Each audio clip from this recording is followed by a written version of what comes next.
And welcome back. Thank you for staying with us. And it's time for Opinion Court. As we told you earlier, we're discussing a raft of issues that have come to the fore on the back of a heavily contested election period. And as we promised, with us in studio is a cross-section of our audience. Some of these faces may be familiar. You may recognize them from our first Opinion Court full panel, but others are new. We have academics, lawyers, university students, small-scale business owners, hustlers, community mobilizers, you name it in Kenya.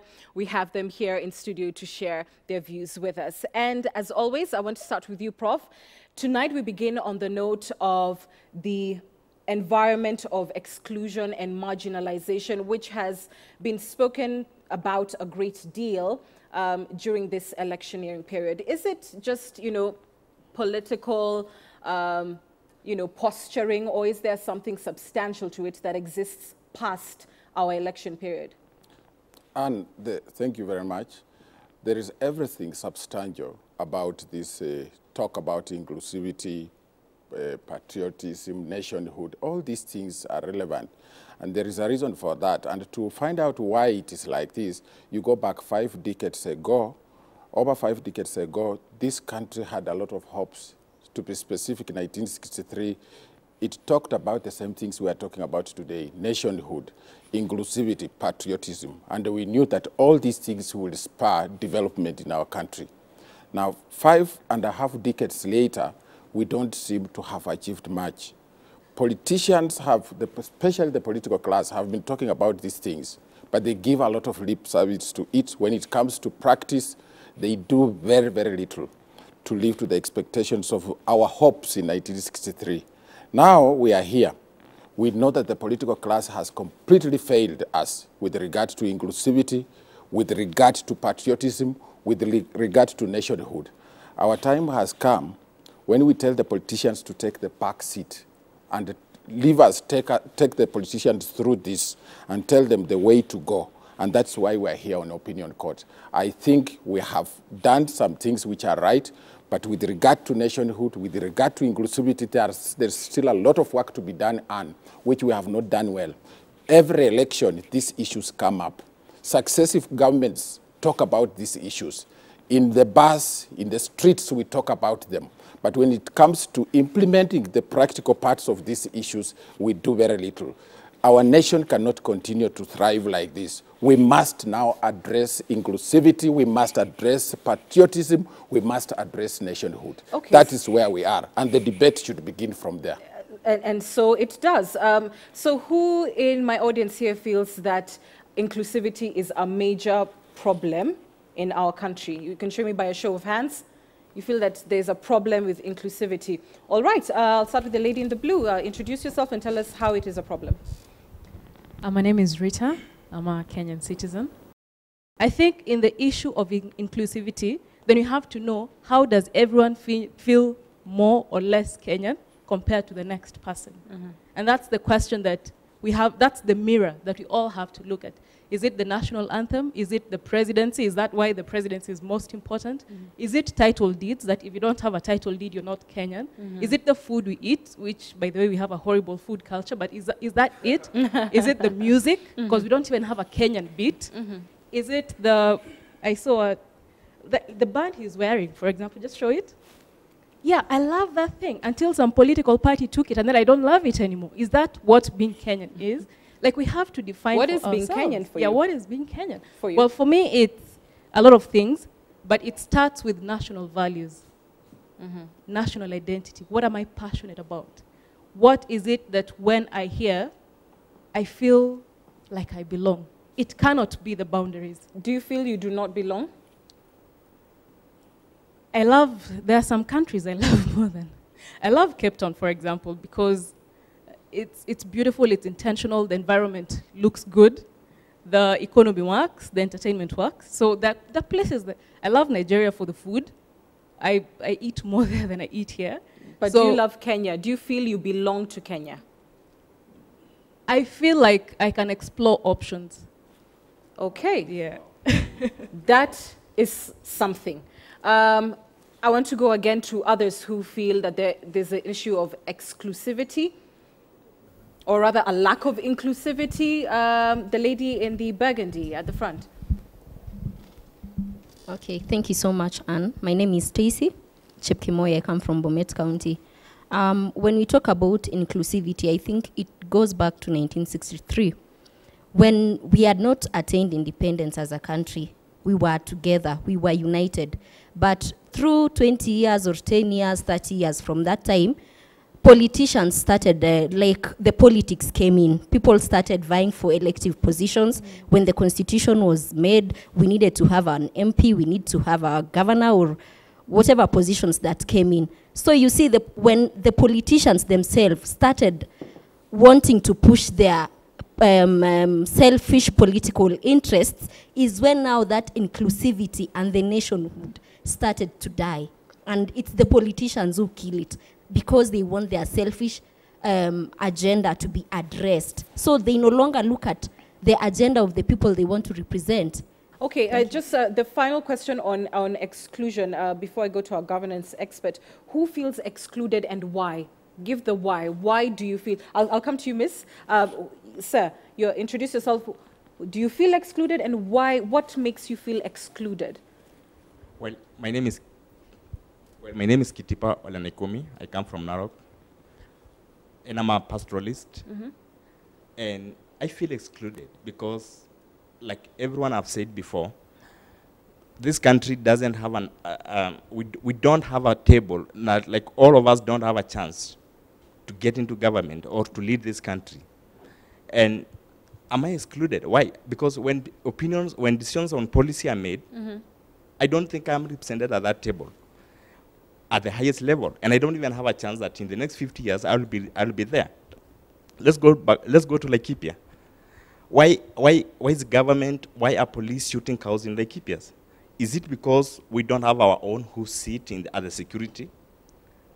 Is it because I'm excluded because of my numbers? Because the number of the pastoralists don't make any meaningful contribution in the national?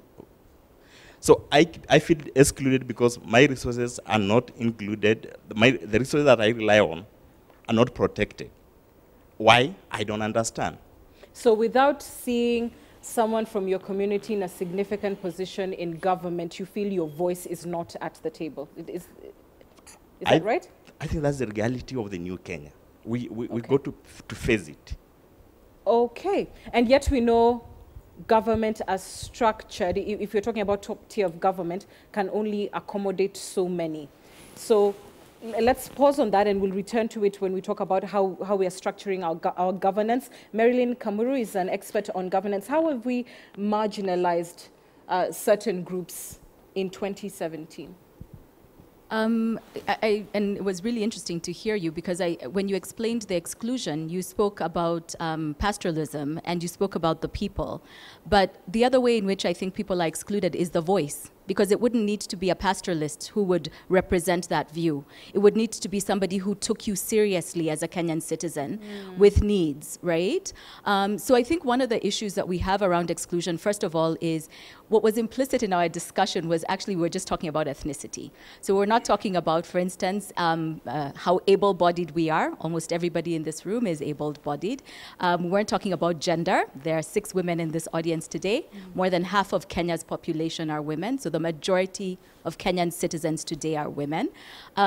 We weren't talking about, religion, which again is another area. So I think when we speak about inclusion, what we really need to be asking is, when we're looking to have people at the table, are we looking to have people who look like us? Are we looking to have people who represent what we want? Because sometimes we have people who look like us, but then they don't perform the function, right? So you do have people in government who are from pastoralist communities, but then they're not representing the interests of pastoralists. So I think for us as Kenyans, it's to say that the discussion around inclusion needs to be a multi-tiered one. It's not just people who look like you. It's also, are there people who are representing what you need represented in government, in office? But also to ask ourselves, how are we perpetrating this, nationhood is dead? Because nationhood is a struggle for every generation. We're not gonna solve it, our grandchildren will be having this discussion because you make that time. There are problems for our time that we have to solve to hand it over to the next generation. So I think ours is really to say, how do we make Kenya work for all of us? And that means more people at the table, but also more importantly, that the views that are represented at those tables are not individual private interests. I think that's so critical of, coming from what the gentleman has said, that he wants to see someone like him there, and that is his security, that his voice is at the table, and you're saying that is not necessarily the case. But Steve, that is where we are. Steve Ogolla is a city lawyer and joins us often on our programs. People want to see a face like them. They identify that way. And I don't think that's peculiar to Kenya. If you look at the Western world right now, especially in the, the Black progress movement, people want to see people with kinky hair. It says, that's me. Somebody like me can be there. So is it so bizarre to you that, Kenyans feel stuck there, and to the extent that it is cemented by tribe, that you want to see your tribesman holding a key position in government, and in that way, then you believe that it is your voice at the table? I think what you're seeing now, post-2010 dispensation, this is a struggle for animating the Constitution and breathing life into those key institutions of governance. And the manner in which you breathe life into them must capture three things. Number one is the struggle for equality. I think if you look at the common thread from our forefathers up to now, people want to feel like they belong, that they're treated equal. And secondly, people want to feel the liberty, which is actually the reason why Kenya, our founding fathers, fought for our freedom, so that I feel I have the same space as you do really have in this country. And the third one is fraternity. Fraternity means brotherliness. Without brotherliness, without a sense in which, if you don't feel that you have a sense of admiration and respect and attraction to each other as brothers, then you can't hold together. So the things that these are symptomatic issues that then probably sort of affect the foundation.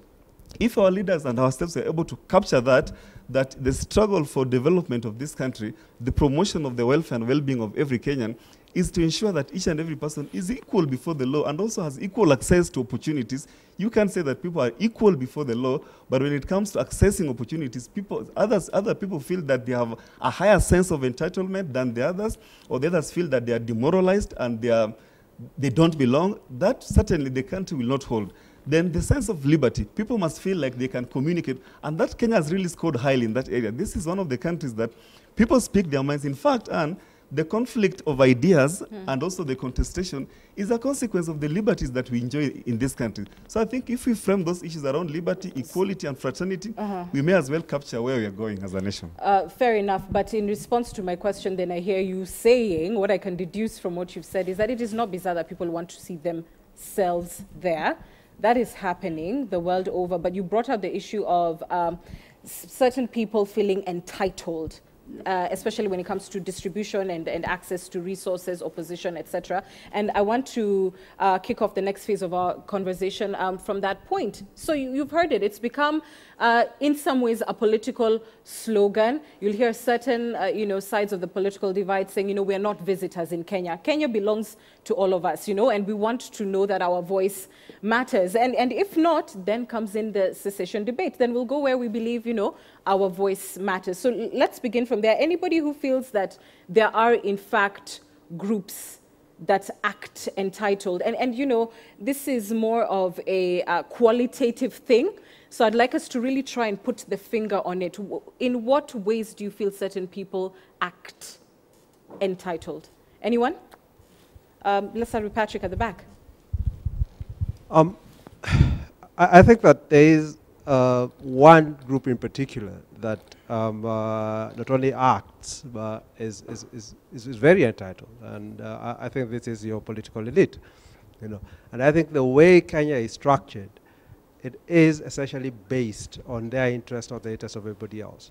I think when you talk about things like inclusivity and such, you really have to ask what it is you want to be included in. And I think that is something we don't really talk about. At this nation that we want to be a part of, or that we say we want to be a part of, really do we want to be? Or do we want another nation? Do we want something different? And I think that if you look at where we came from, as articulated by the guest before me, everybody seems to have stood against something. But nobody has really articulated what it is that they are standing for. what is it that we want? For me, the foundational principles that we should start with is simply truth, is what actually happened. It's not the truth, for example, that we were all united in fighting for independence. This is not true. You know, it is not true that we all fought against Moism. This is not true. You know, so let's start with the truth. Let's agree that yes, there were people who benefited from certain the ways the country was operating, and they resisted that change. And lots of what we are encountering now is that entitled group, especially essentially your political elite, who are essentially, to use another word, the children of collaborators, you might want to call them that, who are trying to recover the positions that the Constitution threatens. You know, and I think that until we recognize this, and this is what's actually happening, we don't have a uniform idea of what Kenya is. Until we come to that, have that discussion of where we want to be, how we want the state to actually work so that it benefits everybody. Does everybody want that, or does somebody want one that only benefits him? Right. You know? And one final thing I'll say, I'm a bit discomfited by the talk of patriotism and nationalism, as if Kenya defines you. You know, Kenya is simply a political construct. You know, it's just a way of governing a society. It does not define anybody. It shouldn't define you. You should be happy to either want to be part of it or not to like it. You know, what you should really require is the people you pay to provide you certain services actually do it, actually deliver on that. So it's no longer that what she said, that, well, I have options. You should always have options. You know, you're a child of the world, not necessarily of the borders that were drawn by other people. All right, fair point. Hi, my name is Eric Thimba from Nairobi. I think in terms of your question, I think there's literally, in a sense, two groups. What we have is, we have people in government, and the rest of us. And the rest of us. And I know the temptation is for us to be able to look at it from a tribal perspective, in terms of certain tribes are entitled. But you know, when you think about even just the definition of tribalism, in the sense that it's really just the gathering of people around a certain tribe. And the only people that I know who do that consistently, every 5 years, is politicians, where they come and they gather us together, because I'm in business. When I conduct business, I do not cluster around my tribe. When we think about the driving force of this nation, you know, and you think about, like, for example, 90% of businesses in the informal sector, and then you think about the other, you know, small to medium enterprises, then you have 10% corporates, then you have government, right? There's absolutely nothing in my business that intersects with government apart from certification. The propelling of my business forward has always been around us. And really the problem that we have, in my opinion, is that these people who come and cluster us, and right now we are fighting. If you look at, for example, what happened in the previous election, together with all the annulment of the election of the Supreme Court, and what happened was that these leaders came and clustered us again, and now we began to speak against each other. And what happened in the backdrop of all that was that our businesses all suffered. Right? These guys went home, us, we are here suffering on this agenda that they have. So in terms of who's excluded, it's us as the Kenyan people. But the guys who feel entitled are the people who are in government, in my opinion. Okay. Another view on somebody feeling excluded and why. I'll take the gentleman at the bottom. I'll come to you, sir. I see your hand. Thank you, Anne. My name is Albert Kigada. Now, maybe what I've been thinking of, or rather what I would want to pass across first, is if you look at the definition of inclusion, it starts with the word quality. The quality of involving everyone equally and fairly in everything that you do. Now, I think whatever is making majority of, or some Kenyans feel not included in the national matters, is the quality of life. If you look at Kenya right now, I don't know, I stand to be corrected. In Kenya right now, actually there are two tribes, the rich and the poor. And the poor are the people who are not attached to the government, to the people who are in government. So when you hear people talk of, I'm feeling excluded, it's because of the quality of involvement in everything. It's not there. It is only and in the a quality of life as well, yeah, because the you're quality talking of about life, finances yeah. as well. So that is what Okay. is actually, to me, is defining what people are feeling like they're not included in whatever is happening in the country. But also, we are focusing too much on political leadership. But if when I look around my life, I've been in the private sector for 12 years now in senior management. I've just left a very senior job. And whatever you're seeing happening in Kenya happens in multinationals, happens in the private sector, happens in church. So I think whatever Kenyans are supposed to start focusing on mostly is how do we do away with this behavior, or how do we tame the so-called politicians from taking over the resources of the government and excluding the rest of the people from the government? That's a good question. Let me pose it to the gentleman at the back, if you have a mic. So here we are. The exclusion has also taken the economic dimension. We are in a devolved system of government. To what extent has devolution not answered that question of having, number one, reducing the control of, the political class on our national resources, and then to be able to feel everybody, at the smallest unit of our society, that this wealth and equity is reaching us where we are? Thank you, Anne. You are in the right place. My name is Peter Warutere. I'm a development economist. Okay, great. And also an economic analyst. And one of the things that hurts me most as a Kenyan is to see that we Kenyans don't celebrate our diversity. We want to assume that, the guy who has talked about the pastoral communities, they have a right to be pastoralists, but you should not change them to be farmers because farmers are making more money.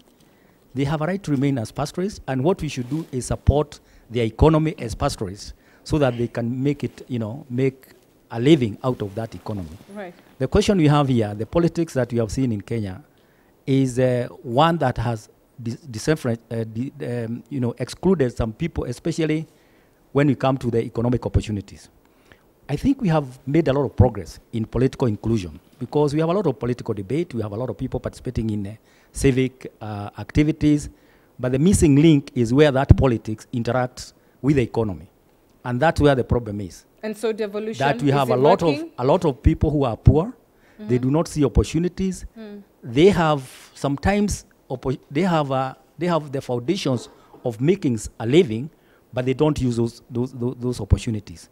And so we created devolution as part of this process to distribute the resources, the national resources, better across the country. Right. But let's not forget that our regions are totally different. Some of them are pastoral, some of them are arid, some of them are endowed with rains. So those natural factors define how much a country can move forward.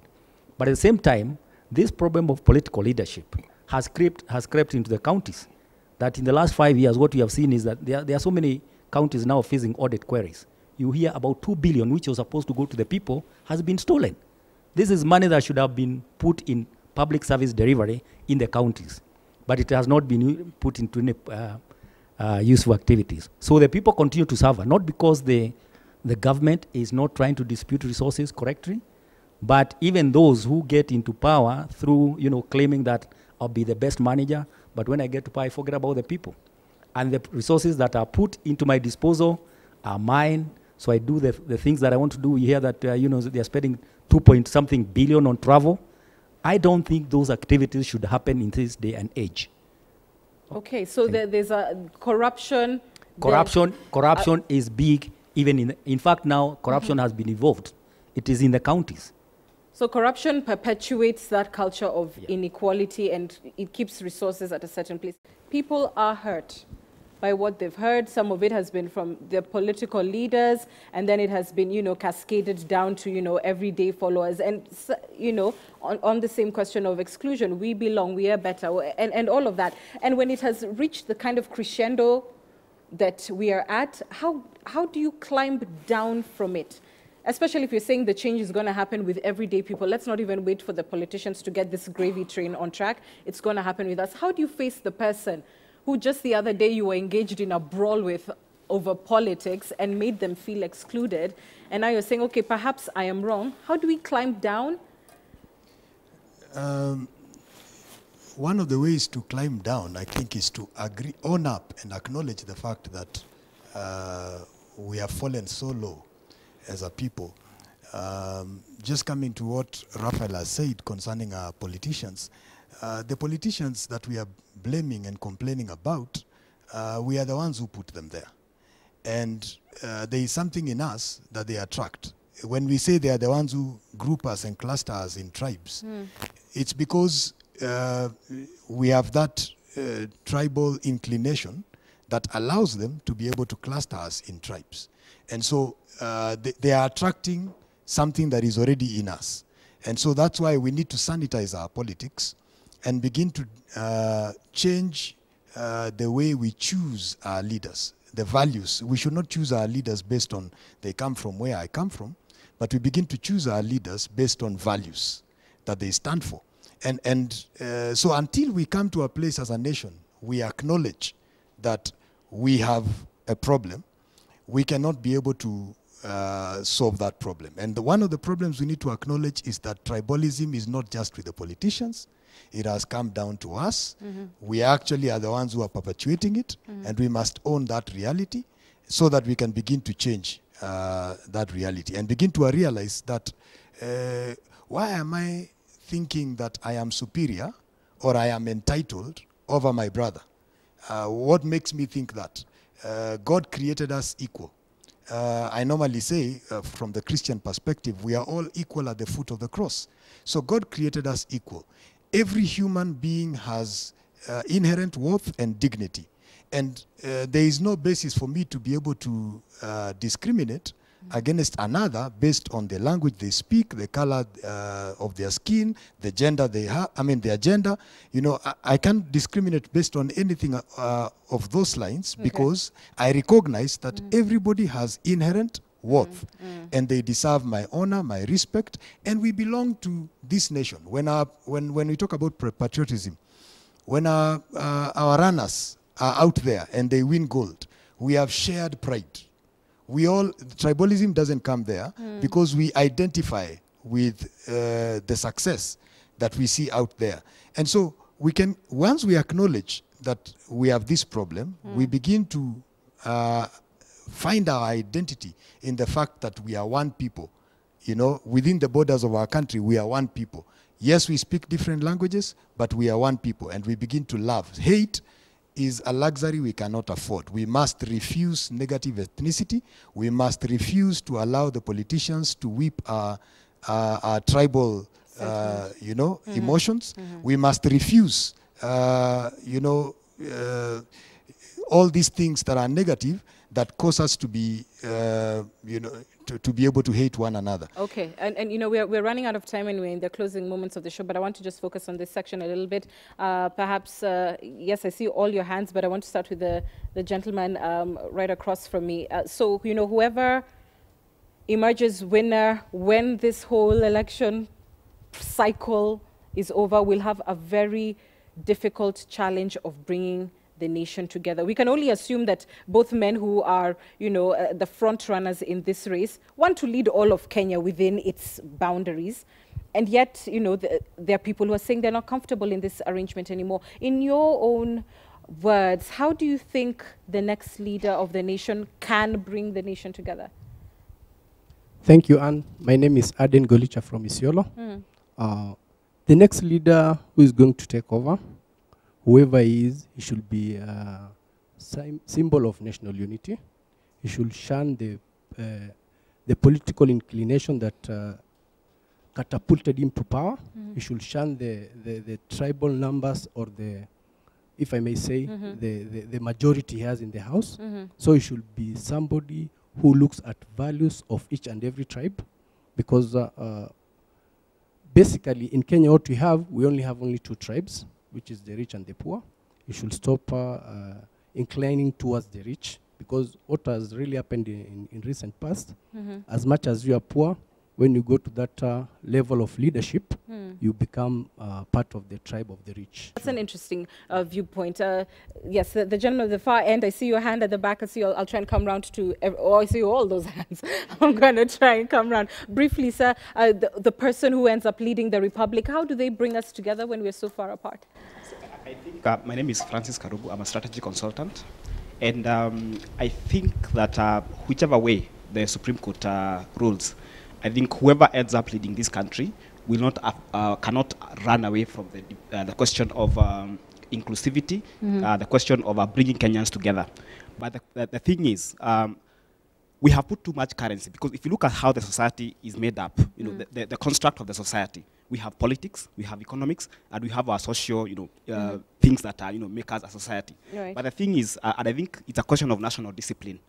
We have put too much currency on politics, while we have left out other important facets of our society. So whoever ends up leading this country must shape the national debate on how, and putting emphasis on other, facets of the society other than politics, so that we can, because what we are going through is not unique to our country. If you look at, we are a very young democracy. I think, plus or minus 60 years since our independence. If you look at other democracies, if you look at other countries, they have evolved. And what we are going through, I think we should not. I think we are becoming alarmist in terms of how politics is moving in this country. I think it's normal. It's part of evolution. We are evolving as a democratic society. If you look at the US, the Civil War. If you look at Europe, if you look at the history of these countries, they have all evolved and they have gone through, what we are going through. So whoever ends up leading this country must actually shape, the discussion and bring, let Kenyans focus on other issues other than politics. We are talking about exclusion, the issue of inclusivity. The debate is not just about politics. We have, other forms of, exclusion. You go to a bank. You want to get a loan, you are told to come back with collateral. Collateral is what? It's land. Exactly. Women have land. You are, when it comes to issues of even sexual orientation, we have all these forms of exclusion. So let us, whoever leads this country must make sure that the debates, we have to focus on politics and manage our politics, but we have also to, give, the attention to other issues that make us, as make us a nation, the attention that they also deserve. Okay, one more view on the next leader of the country and how they should deal with, exclusion. There's a statement that's thrown around Kenya, and it's Kenya has failed. And my question always is, what was the exam? Because you cannot fail unless there was a standard by which to measure that failure.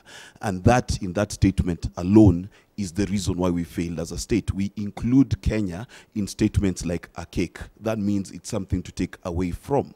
What I'd rather like to think of Kenya as is as a bus that has resources at the top and passengers within it. The issues we have is that every time we've had a driver in the bus, we felt that if they are Meru, they drive it to Meru. And if they are Luya, they drive it to Luya land. That's been the problem, because we don't have a common direction. If we have a common direction, we are not worried for as long as the bus is going in that direction who the driver is. Let us debate at what speed the driver is driving or which turns the driver is taking, but let's never debate the direction our country should take. And that's the problem. We don't have a direction. And since we don't have a direction, we keep arguing and saying, because it's not going my direction, it's not working. The imagination of Kenya has got to be united. That's the first point. The second point, if you're passengers in a car, you cannot open your food that smells funny and the other one who has other funny food opens and eats at the same time. You understand? We have to have common courtesy. We've got to learn how to behave next to each other. You cannot come to the bus when you've not showered, and being corrupt is not showering. Right. It is bad manners. It should be a stench that makes us kick you out of our bus.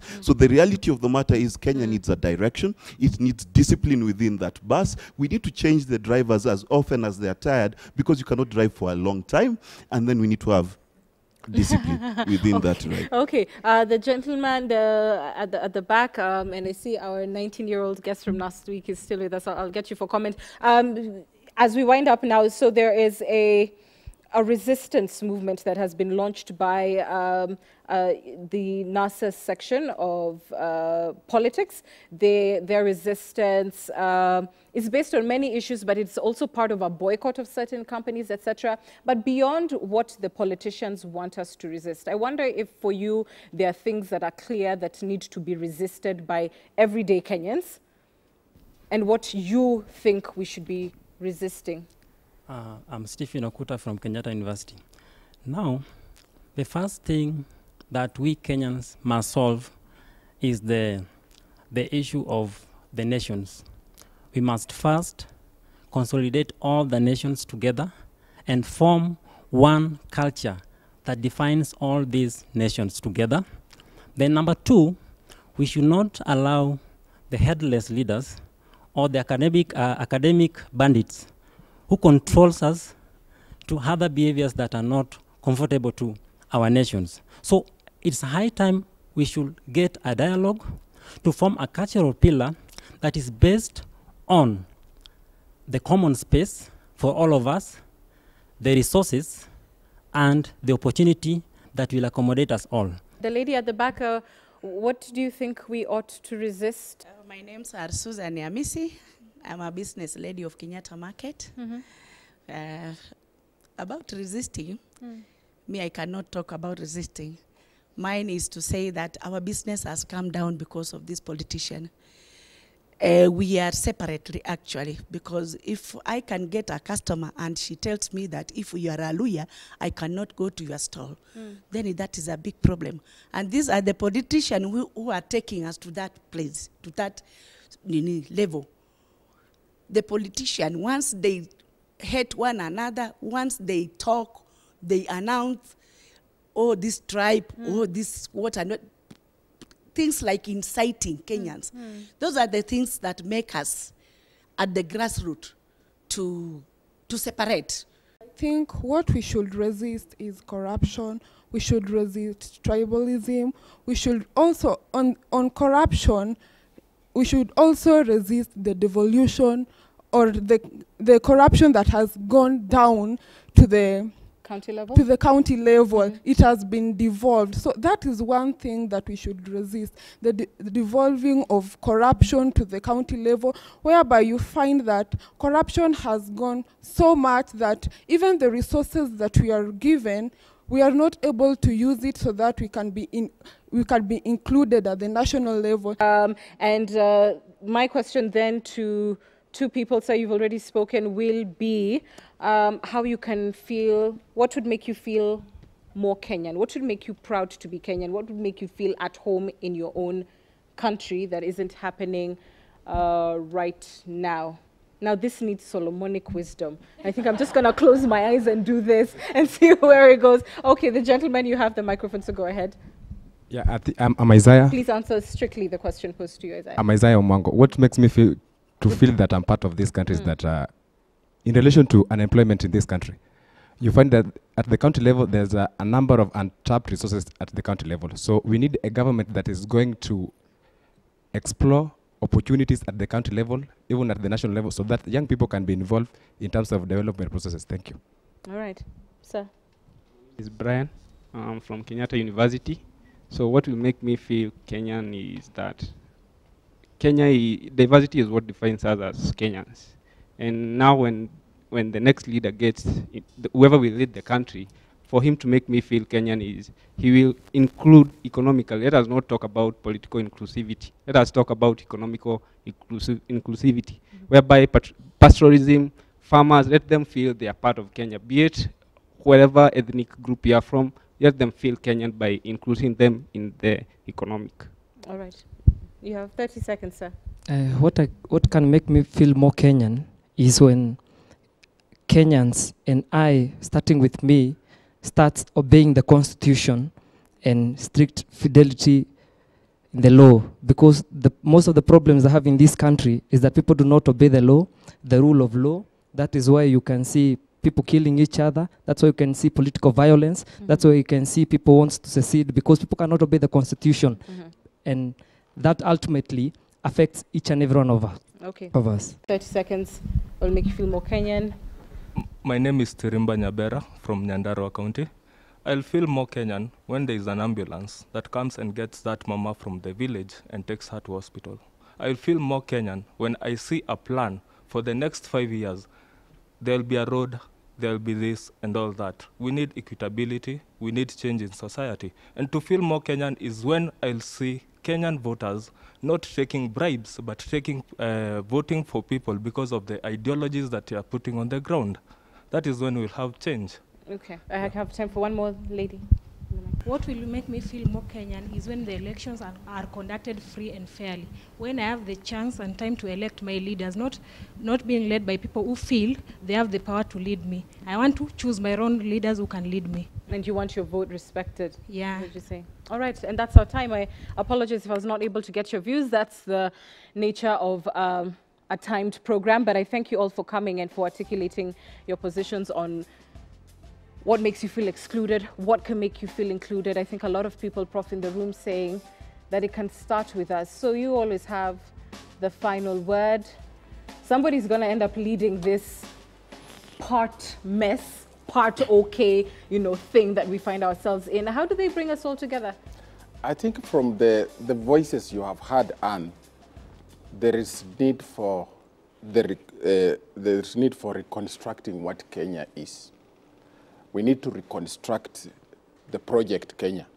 In 1963, it is clear from this discussion, the project Kenya had a stillbirth. It must be reconceived and reborn. Somebody talked about Kibaki's Kenya we want. There was even Moi's Kenya we want early in his leadership, 81, 82.